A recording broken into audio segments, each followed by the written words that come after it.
Eto na, umiinit pa galing sa oven.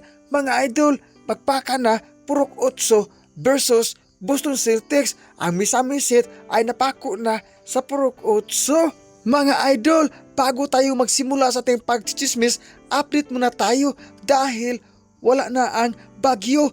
May bagyo or may bago.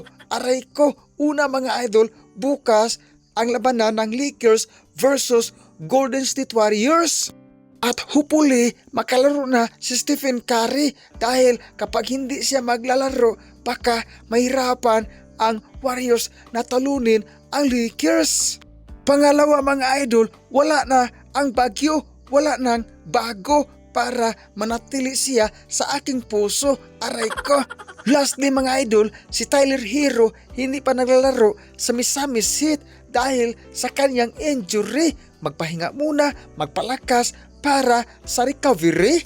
By the way mga idol, before I forgot, kumusta na po ang inyong Valentine's Day? Nakahanap na ba ng bagyo or may bago? Mga idol, dumadako na tayo sa ating pagchichismis sa first quarter. Boston Celtics versus Misamis Heat. Eto na, Davion Mitchell may hawak ng bola.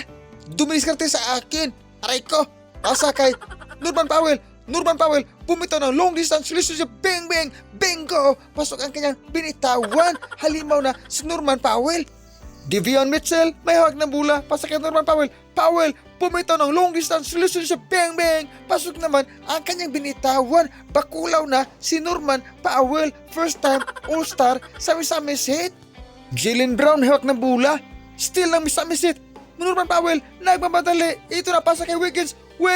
Pumitaw ng long distance relationship. Bang bang. Pasok naman ang kanyang binitawan. Mga idol, halimaw na ang Misamis Heat pero natsuks-tugo pa. Mga idol, dumadako na tayo sa fourth and final quarter sa ating pagmamarites. Pritchard may hawak ng bola. Pasa kay White, pumitaw ng long distance relationship. Bang bang. Pasok ang kanyang binitawan. Score, hatid natin sa mainit na oven. 74-79, lamang na ang Boston Celtics dahil tsuks-tugo na ang Misamis Heat. Mitchell bumitaw ng long distance relationship. Bang bang. Pasok ang kanyang binitawan. Score, hatid natin sa mainit na oven. 85-86, lamang pa rin ang Boston Celtics. Sa play na ito, ang Boston Celtics may hawak ng bola. Behind the back, si Pritchard. Dumiskarte sa akin. Sumasalak sa akin. Ito na, good for 2. Ang kanyang layup. Score, hatid natin sa minute na over. 85-88, lamang pa rin ang Boston Celtics. Sa play na ito mga idol, misamisit ang bola. Davion Mitchell, sumasalak sa putata ang inabot ni Davion Mitchell. Score, 96-98, lamang pa rin ang ating Boston Celtics. Mga idol, parang aray ko, ang sakit ng ginawa mo. At sa wakas,